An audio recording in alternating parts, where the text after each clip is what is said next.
प्रिय छात्र, आज हम कक्षा 10 की मनोरे गणित में प्रश्नावली 14A के प्रश्नों का हल समझेंगे। आज हम इस प्रश्नावली में प्रश्न 1 से हल समझेंगे। तो चलिए प्रश्न पढ़ते हैं। तो यहाँ पे प्रश्न कुछ इस प्रकार से है। प्रश्न कहता है, किसी कक्षा में 120 दिनों की अवधि में अनुपस्थित विद्यार्थियों की संख्या निम्नलिखित सारणी में दी गई है। यानी कि इस प्रश्न में अनुपस्थित विद्यार्थियों की संख्या और दिनों की जो संख्या है भिन्न भिन्न, वो यहाँ पे एक सारणी में हमें दे रखे हैं। ठीक है, यानी कि इस प्रश्न में हमें एक सारणी दे रखी है और इस सारणी में आपके जो है दो पार्ट हैं। तो पहले वाला जो आपका पार्ट है उसमें आपका लिखा हुआ है दिनों की संख्या, और जो दूसरा वाला पार्ट है उसमें आपका लिखा हुआ है अनुपस्थित विद्यार्थियों की संख्या। ठीक है, आगे अगर पढ़ते हैं तो कहता है, प्रतिदिन अनुपस्थित विद्यार्थियों की औसत संख्या ज्ञात कीजिए। यानी औसत संख्या ज्ञात कीजिए, यानी कि हमें औसत संख्या निकालना है इस प्रश्न में। तो औसत संख्या और माध्य और समांतर माध्य ये तीनों जो है वाक्य आपके एक ही हैं। यानी कि औसत और माध्य और समांतर माध्य ये तीनों वाक्य एक ही हैं। अगर ये प्रश्न में अगर कहते हैं तो आप समझ जाइएगा हमें जो है हमें इस प्रकार से लगाना होगा, जिस प्रकार से अभी हम इस सवाल का हल बताएंगे। आपको इसी प्रकार से प्रश्नों का हल आपको करना है। तो चलिए प्रश्नों का हल हम लोग समझते हैं। तो यहाँ पे जो आपके पास दो सारणी बनी हुई थी, यानी दो पार्ट जो आपकी टेबल यहाँ पे दे रखी थी, उसके दो पार्ट आपको प्रश्न में दे रखे थे। एक में आपको दे रखा है दिनों की संख्या और जो दूसरी है उसमें क्या दे रखे हैं, अनुपस्थित विद्यार्थियों की संख्या। तो यहाँ पे जो पहली वाली आपकी टेबल है यानी दिनों की संख्या, उसको यहाँ पे मैंने क्या कह दिया हुआ, x कह दिया हुआ है। ठीक, अनुपस्थित विद्यार्थियों की जो संख्या दे रखे थे उसको हमने यहाँ पे क्या मान लिया है, f मान लिया है। ठीक, और यहाँ पे ये दो टेबल जो है ये आपको प्रश्न में दे रखे हैं, यानी x के मान दे रखे हैं कौन कौन से, 2, 3, 10, 52, 32, 15, 4 और 2। और यहाँ पे f के भी मान दे रखे हैं, क्या दे रखे हैं, 0, 1, 2, 3, 4, 5, 6, 7। ठीक है, मेरी बात आप समझ रहे होंगे। यहाँ पे ये मान दे रखे हैं। और देखिएगा यहाँ पे हम तीसरी टेबल हम लोग अपनी तरफ से बनाते हैं, क्योंकि माध्य निकालने के लिए तीसरे टेबल की आवश्यकता पड़ेगी। तो यहाँ पे हमने क्या कह दिया, f गुणे x कह दिया है। यानी तीसरी टेबल आपको बनाना है f गुणे x। जब भी आपका सवाल इस टाइप से अगर दिया होगा प्रश्न में, आपको इस प्रकार से लगाना है। अब चलिए कैसे लगाएंगे। यहाँ पे जो f वाले मान आपको दे रखे हैं इनको आप जोड़ दीजिए। तो आप इनको नोट काहे से करेंगे, या तो आप सिग्मा से नोट करें, इसे सिग्मा बोलते हैं। सिग्मा का मतलब होता है कुल योग, यानी कि कुल योग आपका होता है। ठीक है, जैसे कि अगर हम बात करें यहाँ पे हमने सिग्मा f बराबर लिख दिया। सिग्मा f से भी नोटिंग करेंगे या फिर हम केवल n से भी लिख सकते हैं, यानी सिग्मा f और यहाँ पे केवल n अगर हम बात करें। ठीक है, तो दोनों में से आप किसी एक से नोट कर सकते हैं। सिग्मा f बराबर भी लिख सकते हैं, यहाँ पे n बराबर भी लिख सकते हैं। तो देखिएगा अब आप क्या करेंगे, सिग्मा f का मतलब होता है कुल पदों की संख्या। ठीक है, n का मतलब भी संख्या होगा, तो आप इन सबको जोड़ लेंगे। तो देखिएगा 7, 6 आपका 13 होता है, 13, 5 आपके 18 हो गए, 18, 4 22 होता है, 22 में 3 जोड़ोगे 25 हो गया, 25 में 3 जोड़ोगे तो आपका कितना हो गया, 28 हो गया। कितना आ गया, हमारा 28 आ गया है। ठीक है, अब हम लोग f गुणे x यहाँ पे निकालेंगे। तो f गुणे x का मतलब आप जानते हैं, इसका मतलब है f वाले जो पद दे रखे हैं इनकी गुणा आपको x वाले से करनी है। चाहे x वाले जो पद दे रखे हैं उनकी गुणा आप f वाले से करो, या फिर f वाले जो पद दे रखे हैं उनकी गुणा आप x वाले से करो। दोनों बातें एक ही हैं। तो यहाँ पे 0 का पहाड़ा आप 2 बार पढ़ोगे ना, तो 0 का पहाड़ा जब 2 बार पढ़ोगे तो आपका 0 ही तो होता है। 1 का पहाड़ा आप 3 बार पढ़ोगे तो आपका 3 होता है। 2 का पहाड़ा आप 10 बार पढ़ोगे तो 2 धाम कितना होता है, 20 होता है। 3 का पहाड़ा 52 बार पढ़िए तो 3 दूनी आपका कितना हो जाएगा, यहाँ पे देखिएगा थोड़ा सही रूप में लिखते हैं, यानी 0 हो गया, ये आपका 3 हो गया, ये आपका 20 हो गया। देखिए संख्याओं के नीचे आप संख्या अगर लिखेंगे तो जोड़ने में आसानी रहेगी, अगर आप दाएं बाएं लिखेंगे तो जोड़ने में थोड़ा कठिन लगेगा। तो इसीलिए मैंने यहाँ पे बराबर से लिखा हुआ है। तो देखिएगा 52 की गुणा आप 3 से करोगे तो 3 दूनी कितना होता है 6 हो जाएगा। 3 का पहाड़ा आप 5 बार पढ़ेंगे तो 3 पचे कितना होता है आपका 15 हो जाएगा। यहाँ पे 4 का पहाड़ा आप 32 बार पढ़ेंगे तो 4 दूनी कितना होता है आपका 8 होता है। 4 का पहाड़ा आप 3 बार पढ़ेंगे तो आपका कितना होता है 12 होता है। यानी कि आपको f वाले जो पद दे रखे हैं वो जितने पद दे रखे हैं आपको x वाले पदों से गुणा कर देना है, ठीक है। अब यहाँ पे 5 का पहाड़ा 15 बार पढ़ोगे तो 15 पचे 75 होता है, डायरेक्ट मैंने पढ़ दिया। 6 का पहाड़ा आप 4 बार पढ़ोगे तो 6 चौक कितना होता है 24 होता है। 2 का पहाड़ा आप 7 बार पढ़ेंगे तो आपका कितना होता है 14 होता है। इतना करने के बाद यहाँ पे देखिएगा हम यहाँ पे लिखेंगे सिग्मा fx। इसका मतलब होता है कुल पदों का योग। इसका मतलब क्या होता है कुल पदों की संख्या, ठीक है। ये फार्मूले में इसकी आवश्यकता पड़ेगी। अभी हम फार्मूला साइड में लिखेंगे, हल करके आपको बताएंगे, आप समझ जाएंगे। अब देखिएगा आप जोड़िए इनको तो देखिएगा 4 4 8 8 5 13, 13 में आप 8 को जोड़ेंगे तो आपका 21 हो जाएगा। 21 6 27 और 3 30, हासिल आएगा आपका 3 आ जाएगा। 3 1 4 2 6, 6 और 7 13, 2 15, 5 20, 22 का 2, हासिल आएगा आपका 2, 2 1 3 1 4। देखिएगा जोड़ने पर कितना आ गया 420 आ गया, यानी कि चौरों वाला नंबर आ गया 420। यानी सिग्मा fx जो है जब हमने इन पदों को जोड़ा है तो 420 आया है। यहाँ पे f वाले जो पद दे रखे हैं उनको जब हमने जोड़ा है तो यहाँ पे 28 आ गया, ठीक है। अब देखिएगा हमें यहाँ पे इस प्रश्न में हमें औसत संख्या निकालनी है। क्या निकालनी है औसत संख्या।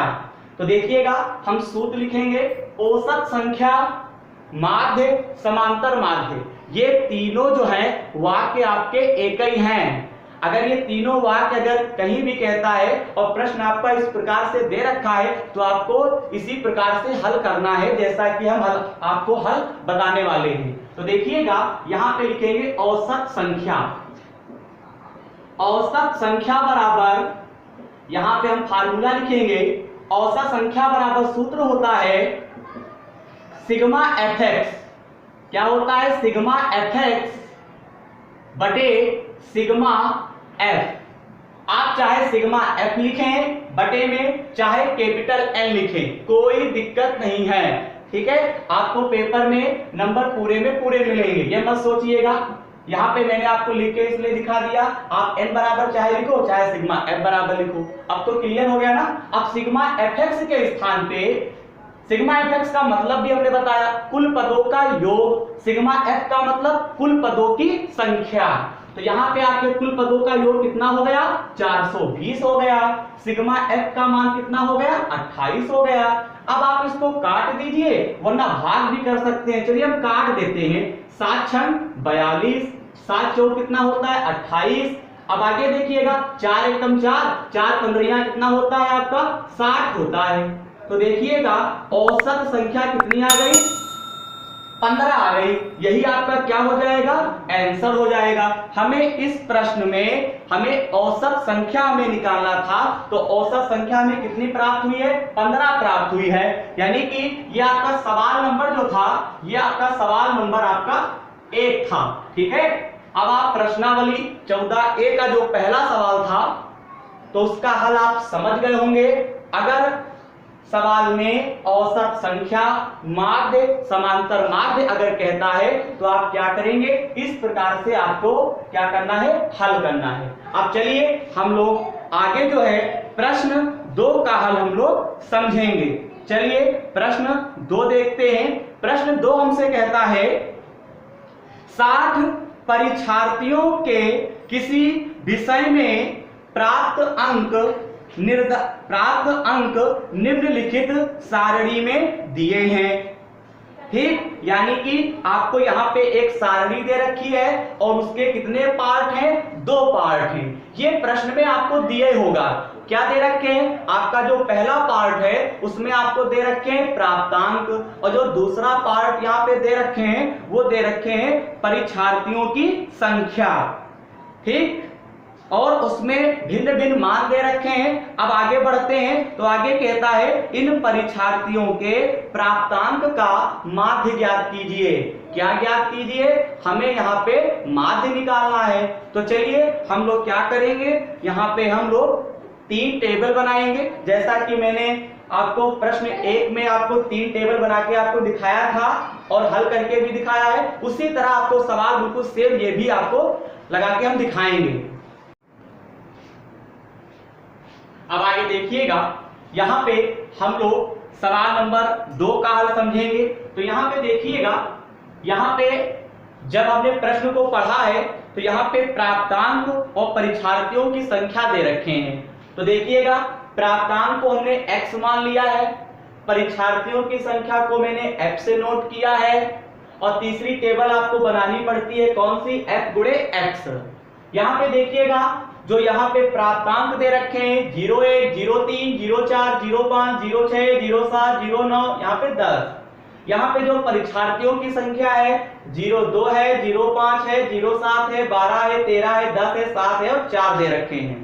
हमें इस सवाल में क्या निकालना है, माध्य निकालना है। तो क्या करेंगे, सबसे पहले जो f वाले पद दे रखे हैं, ठीक, इनको हम क्या करेंगे, सबको जोड़ देंगे। चलिए जोड़ते हैं, जोड़ने पर देखते हैं कितना आता है। तो यहाँ पे देखिएगा, जब आप इनको जोड़ोगे तो चाहे आप सिग्मा f बराबर लिखो और चाहे n बराबर लिखो, ठीक, कोई दिक्कत नहीं है। तो हम चलिए हम यहाँ पे f से यानी सिग्मा f से हम यहाँ पे नोट कर देते हैं। ठीक है, चलिए आप n बराबर भी नोट कर सकते हो, यहाँ पे हम सिग्मा f बराबर नोट कर रहे हैं, आप दोनों में से किसी एक को लिख सकते हो। 7 4 11, 11 3 14 और 2 16, 16 और आपका हो जाएगा 4 20, 23 5 28, 2 30, हासिल आएगा 3 3 1 4 5 6, 6 आपका हो जाएगा। ठीक, यानी कि आपका कितना आ जाएगा, 60 आ जाएगा। यानी सिग्मा f बराबर आपका कितना आ गया, 60 आ गया। अब यहाँ पे f गुणे x करेंगे, यानी कि f वाले जो पद दे रखे हैं उनकी गुणा हम x वाले पदों से कर देंगे। 2 एकम आपका कितना होता है, 2 होता है तो ये 1 और ये 2, 2 एकम 2 हो गया। 0 से मतलब कहाँ है, 5 का पहाड़ा 3 बार पढ़ोगे तो आपका हो जाएगा 5 तिहाई कितना, 15 हो जाएगा। 7 का पहाड़ा आप 4 बार पढ़ोगे तो आपका कितना हो जाएगा, 28 हो जाएगा। 12 का पहाड़ा आप 5 बार पढ़ोगे तो 12 पंचे कितना होता है, 60 हो जाएगा। यहाँ पे 13 का पहाड़ा 6 बार पढ़ोगे तो 13 छंग कितना होता है, 78 होता है। 10 का पहाड़ा 7 बार पढ़ोगे तो आपका 70 हो जाएगा। 7 का पहाड़ा 9 बार पढ़ोगे तो आपका 63 हो जाएगा। 4 का पहाड़ा 10 बार पढ़ोगे तो आपका 40 हो जाएगा। ठीक है, अब आप क्या करेंगे, इन सभी पदों को जोड़ लीजिए। तो यहाँ पे देखिएगा 8 और 3 कितने होते हैं आपके, 11 हो जाएंगे। 11 और 8 19, 20, 24 और 2 कितने होते हैं, 26। 26 का 6 हासिल आएगा 2, 4 2 6 6 12 7 19 20 26 4 30 32 33 34 35, यानी कितना आ गया, 356 आ गया। जब यहाँ पे f गुणे x वाले जो पद अभी हमने प्राप्त किए थे उनको जब हमने जोड़ा है तो जोड़ने पर आपका 356 आया हुआ है। अब आगे देखिएगा, एक बार चेक कर लेते हैं। जब भी इस तरीके के सवाल आप लगाएंगे तो आप चेक जरूर कर लीजिएगा दोबारा, गलतियां होने के बहुत ही चांसेस हैं। 4 दाम 40, 7 9 63, 10 से 70, 13 से 78, 12 पंचे 60, 5 चौक 28, 5 तिहाई 15, 2 एकम 2, सही है। चलिए हमें माध्य निकालना है, तो माध्य के लिए यहाँ पे आप क्या करोगे, माध्य औसत संख्या और समांतर माध्य, इन तीनों का जो सूत्र होता है वो आपका क्या होता है, एक ही होता है। देखिएगा यहाँ पे माध्य ब्रैकेट में हमने कुछ लिखा हुआ है, इसको बोलते हैं x बार। x बार, ऊपर जो रेखा खींचिए बार है ये x बार। माध्य को हम x बार से नोट करते हैं, समांतर माध्य को भी हम x बार से नोट करते हैं। इसका फार्मूला होता है सिग्मा fx बटे, यहाँ पे क्या लिखेंगे, सिग्मा f। इसका मतलब कुल पदों का योग बटे कुल पदों की संख्या। सिग्मा fx कितना यहाँ पे दे रखे हैं, देखिएगा 300 आपका 56 दे रखे हैं, और सिग्मा f कितना दे रखे हैं, 60 दे रखे हैं। चलिए देखते हैं काट के कटेगा कि नहीं कटेगा। 6 7 42 6 4 36 ज्यादा हो जाएगा, 6 चौक 24। चलिए काम करते, डायरेक्ट हम भाग कर देते हैं। 60 को हम भाग कर देते हैं 356 से, तो 6 पंचे 30, यानी पूरा पूरा आपका 300 हो जाएगा। 6 बार लगेगा, यानी यहाँ पे 6 उतारोगे, 5 पॉइंट लगाओगे, 0 बढ़ जाएगा। तो 6 अठे कितना हो जाएगा 48, 6 नवा लगा दीजिए, 6 नवा 54, 540, यहाँ पे 2 बचेगा। अब यहाँ पे 0 बढ़ाओगे, 6 3 कितना हो जाएगा 18 हो जाएगा। कितना हो गया 18 हो गया। यहाँ पे आपका 20 बचेगा, यानी 5 पॉइंट आपका यहाँ पे कितना आया 93। ठीक है, पॉइंट के बाद हम संख्याओं को इकट्ठे नहीं बोलते हैं, पॉइंट के बाद जो संख्याएं लिखी होती एक एक करके पढ़ते हैं। यानी जब हमने यहाँ पे भाग किया हुआ है तो भाग करने पर कितना आया 5.93। ठीक, तो यहाँ पे क्या लिखेंगे 5.93, यानी कि यहाँ पे जो माध्य हमें निकालना था तो माध्य हमारा कितना हो गया 5.93। यही आपका क्या है आंसर हो जाएगा। अब चलिए हम लोग प्रश्न 3 का हल समझेंगे। चलिए प्रश्न 3 देखते हैं किस प्रकार से है। प्रश्न 3 कहता है, किसी कक्षा अध्यापिका ने पूरे सत्र के लिए अपनी कक्षा के 40 विद्यार्थियों की अनुपस्थिति निम्नलिखित रूप से रिकॉर्ड की। एक विद्यार्थी जितने दिन अनुपस्थित रहा उनका माध्य ज्ञात कीजिए। यहाँ पे देखिएगा थोड़ा, यहाँ पे जो सारणी दे रखे हैं ये वैसे तो 2 पार्टों में बटी हुई है। कौन कौन से पार्ट हैं? दिनों की संख्या और विद्यार्थियों की संख्या। लेकिन यहाँ पे जो दिनों की संख्या है उसमें क्या है 0 से 6, 6 से 10, 10 से 14, यानी कि इस प्रकार से 0 से अगर 6 है इनके बीच में डैश लगा हुआ है। यहाँ पे 6 से 10 है तो डैश लगा हुआ है तो 2 ही पार्ट। लेकिन यहाँ पे क्या करेंगे, अगर इस तरीके के अगर प्रश्न पेपर में आते हैं तो हम लोग क्या करेंगे, इसमें हम लोग क्या करेंगे 4 टेबल बनाएंगे। कितनी टेबल बनाएंगे? 4 टेबल बनाएंगे। अभी तक जो प्रश्न हल कर रहे थे उसमें जो आपका पहले वाला टेबल दे रखा था, प्रश्न में पहला वाला जो आपका पार्ट था टेबल का, उसमें यहाँ पे डैश करके नहीं दे रखा था। जैसा कि इसमें डैश करके दे रखा है, इससे 0 से 6 है, यहाँ पे केवल सिंगल संख्या दे रखी थी तो आप इस प्रकार से लगाएंगे। ठीक है, तो आप ये मेथड सीख गए होंगे। प्रश्न 1 और प्रश्न 2 का जो मेथड था वो आप सीख गए हैं। अब हम लोग प्रश्न 3 का मेथड सीखेंगे कि हमें इसे किस प्रकार से हल करना है। तो यहाँ पे मैंने आपको बता ही दिया है, यहाँ पे आपको 4 टेबल बनाना है। ठीक है, और हमें क्या करना है, बनाने के बाद हमें यहाँ पे जो भी क्रिया प्रतिक्रिया करनी होगी करेंगे और फिर हम क्या करेंगे माध्य निकालेंगे। चलिए हम लोग माध्य निकालते हैं। अब देखिएगा यहाँ पे हम यहाँ पे क्या करेंगे, यहाँ पे दिनों की जो संख्या है प्रश्न नंबर 3 में ना, यानी कि प्रश्न नंबर 3 में जो आपकी 2 टेबल दे रखे हैं, 2 जो सारणी दे रखे हैं उसके 2 पार्ट हैं। हमने क्या किया हुआ है, उसे हल करने के लिए इस प्रश्न को 4 हमने टेबल बनाए हुए हैं। देखो यहाँ पे देखिएगा एक सारणी बनाया हुआ है, उसके हमने 4 पार्ट कर लिए हैं, पहला, दूसरा, तीसरा और चौथा। जब भी सवाल आपका इस प्रकार से होगा तो आपको यहाँ पे सारणी को 4 भागों में आपको बांट लेना है। तो यहाँ पे देखिएगा दिनों की संख्या दे रखा है, तो दिनों की संख्या को मैंने वर्ग अंतराल कह दिया है, क्योंकि दिनों की संख्या आपकी 0 से 6, 6 से 10, 10 से 14, 14 से 20, 20 से 28, 28 से 38, 38 से 40 आपका दे रखे थे। ठीक, और यहाँ पे देखिएगा विद्यार्थियों की संख्या को यहाँ पे मैंने f नाम दे दिया है। तो यहाँ पे f के मान यहाँ पे 11 दे रखे हैं, 10 दे रखे हैं, 7 दे रखे हैं, 4 दे रखे हैं, 4 दे रखे हैं और यहाँ पे 3 और 1 दे रखे हैं। हमें इस सवाल में क्या निकालना है, माध्य निकालना है। तो माध्य निकालने के लिए हम लोग क्या करेंगे, यहाँ पे जो f वाले पद दे रखे हैं इनको आप पहले जोड़ लें। तो यहाँ पे देखिएगा f वाले जो पद है उनको हम यहाँ पे क्या करेंगे, सिग्मा f से टोटल जोड़ करके लिखेंगे। 3 और 1 होता है 4, 4 4 8, 8 4 12, 7 19 और 1 हो गया 20। हासिल आएगा आपका 2, 1 3 1 कितना हो गया 4 आएगा, यानी 40 आ गया। अब यहाँ पे देखिएगा हमें x वाले मान नहीं पता है और हमें f गुणे x वाले मान नहीं पता है। अगर हमें f गुणे x वाले पद पता चल जाए फिर हम क्या करेंगे, उनको जोड़ लेंगे। जोड़ने के बाद हम लोग फार्मूले में मान रखेंगे, हमें माध्य ज्ञात हो जाएगा। तो इसके लिए पहले हम क्या करेंगे, x वाले मान निकालेंगे। x वाले मान कैसे निकलेंगे, देखो जब भी वर्ग अंतराल दिया हो तो आपको x वाले मान आपको निकालने होंगे। तो किस प्रकार से निकालोगे, यहाँ पे 0 में 6 जोड़ोगे तो 6 ही तो रहेगा, 6 का आधा आप करोगे तो कितना होता है 3 होता है। 10 और 6 कितने होते हैं 16, और 16 के अगर आधे करो तो आपका कितना होता है 8 होता है। 14 और 10 आपके कितने होते हैं? 24 होते हैं। 24 के आधे करो तो आपका कितना होता है? 12 होता है। कितना होता है? 12 होता है। 20 और आपके 14 कितने होते हैं? 34, और 34 के अगर आप आधे करो तो आपका 17 होता है। यहाँ पे 28 और 20 है, आप इनको पहले जोड़ेंगे तो आपका 48 होता है। 48 के अगर आधे करो 24 होता है। यहाँ पे 38 और 28 आप जोड़ लीजिए तो यहाँ पे 30 और 20 50, 58 और 2 60, यानी कि आपका कितना होता है? 66 होता है। यानी 38 और अगर हम बात करें 28 को जोड़ते हैं तो आपका 66 होता है। आधा करो, 2 एक कम 2, 2 तिहाई 6, 2 तिहाई 6। आधा करने के लिए बटे में 2 लिख दो, आधा हो जाएगा। तो कितना आपका आ गया? 33 आ गया। अब आगे देखिएगा, यहाँ पे हम लोग क्या करेंगे? 40 और 38 को जोड़ेंगे तो आपका 78 होता है। 78 के आपके आधे होते हैं 39। कितने होते हैं? 39 होते हैं। अब यहाँ पे हम f गुणे x निकाल सकते हैं। तो देखिएगा, f वाले जो पद दे रखे हैं उनकी गुणा हम x वाले पदों से करेंगे। 11 का पहाड़ा 3 बार पढ़ोगे तो आपका होता है 11 तिहाई 33। 10 का पहाड़ा 8 बार पढ़ोगे तो आपका होता है 80। 7 का पहाड़ा 12 बार तो 12 सतह कितना होता है आपका? 84 होता है। 17 का पहाड़ा 4 बार पढ़ोगे तो आपका होता है 68।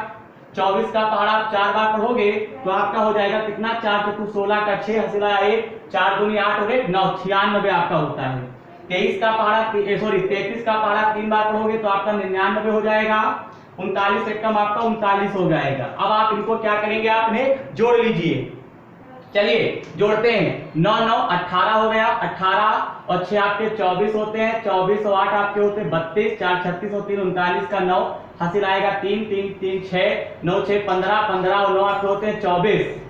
24 6 30 और 8 आपका 38, 2 40, 46, 3 आपके होते हैं 49। यानी 400 कितना आ गया? 99 आ गया। यानी सिग्मा fx का जो मान है 499 आया हुआ है। अब हम लोग माध्य आसानी से निकाल सकते हैं। तो यहाँ पे क्या लिखेंगे? माध्य, यानी आप फार्मूला लगाएंगे तो माध्य बराबर आपका सूत्र होता है, आपको हमने पहले भी बताया, x बार बराबर सिग्मा fx बटे, यहाँ पे लिखेंगे सिग्मा f। सिग्मा fx का मान यहाँ पे कितना आया हुआ है? 499 आया हुआ है। सिग्मा f का मान यहाँ पे कितना है? 40 है। आप भाग कर दीजिए डायरेक्ट। यहाँ पे 499, 40 से कम आप 40 करेंगे, 9 बचेगा। यहाँ पे 40 दूना आपका 80 हो जाएगा। यहाँ पे 9 1 पॉइंट लगाएंगे, 0 बढ़ेगा तो 4 दूनी 8, यानी 4 चौको 16, 160 हो गया। 9 में से 6 गया 3, फिर यहाँ पे 0 बढ़ाएंगे, 4 8 32, ज्यादा हो जाएगा 4 सत्ते 28, यानी कि 12 पॉइंट आपका 47 आ जाएगा। जब आप 499 को 40 से भाग करेंगे तो भाग करने पर आपका कितना आया? 12 पॉइंट आपका 47 आ गया। 12.47, यही क्या हो जाएगा? इसका माध्य हो जाएगा। ठीक है, इस प्रकार से सवाल नंबर 3 का भी हल कंप्लीट हुआ। अब इस प्रश्नावली में जो आगे के प्रश्न दे रखे हैं उनका हल हम आपको अगली वीडियो में समझाएंगे। धन्यवाद।